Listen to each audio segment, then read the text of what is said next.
The Energy Subcommittee will come to order, and I'd like to join with Senator Hoeven and our ranking member in welcoming our panel of witnesses, and of course my special shout-out aloha to Mr. Bissell, who came the farthest, I'd say, to join us this afternoon. Today's hearing will examine pathways to lower energy prices in the United States. As we meet this afternoon, people across the United States and around the world are dealing with high energy prices. Many families are struggling to afford the groceries they need while paying the cost of driving to daycare, to work, and every place else. Small businesses are trying to figure out if they can afford to expand, given the rising cost of making deliveries and paying power bills.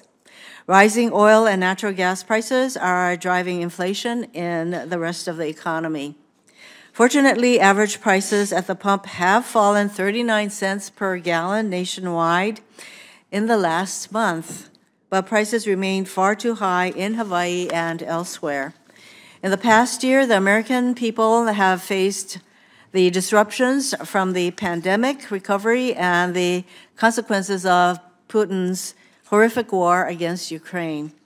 In April, all 100 senators voted to end imports of Russian energy, even though it meant higher oil and gas prices. The president continues to engage with our allies and partners on how to move away from Russian oil and natural gas and stabilize global supplies. The United States is the largest producer of oil and gas in the world, and it was a net exporter of petroleum in 2020 and 2021.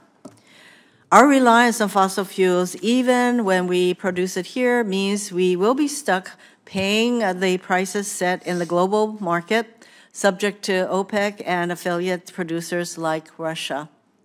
We are still going to be using fossil fuels in cars, power plants, and industrial plants. But there are cheaper and cleaner alternatives now and in our future. So frankly, this hearing is not about either or, fossil fuels reliance or alternatives. It is really about how can we all together lower energy costs to our people.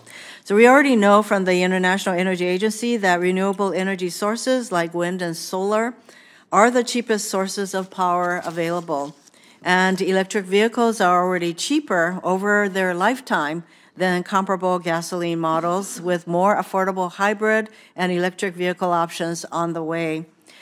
The question for Congress is, how do we help states and individuals achieve the benefits of these cheaper and cleaner alternatives? And Hawaii has charted an ambitious course. Because of Hawaii's unique geography, it is the most petroleum-dependent state in the country. Hawaii is not a producer of oil or natural gas. We have to import everything, so you can imagine what the costs were. Record oil prices in 2008 solidified Hawaii's commitment to stop being held hostage by global oil markets and move toward renewable power.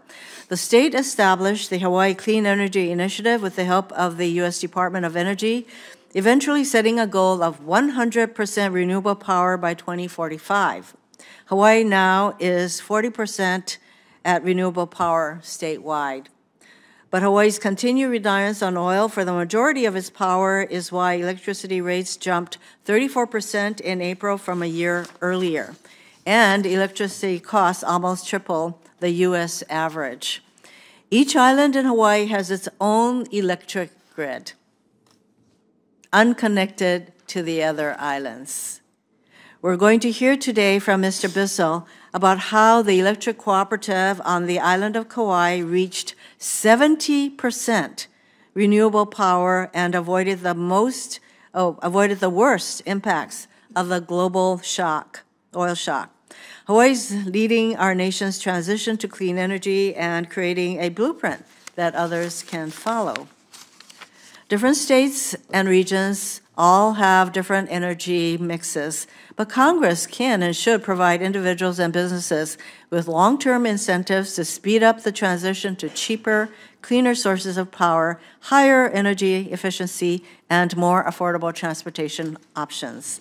Congress should also support clean energy manufacturing and supply chains right here in the United States. As we deal with high oil and gas prices now, we need to keep our eye on how we can accelerate the transition to more affordable options while making our country much more energy self-reliant in the long term, like Hawaii is doing. I'm looking forward to hearing from our panel this afternoon about the path forward for affordable, reliable, and increasingly clean sources of energy across the nation. And with that, I turn to Ranking Member Hoeven for his opening statement.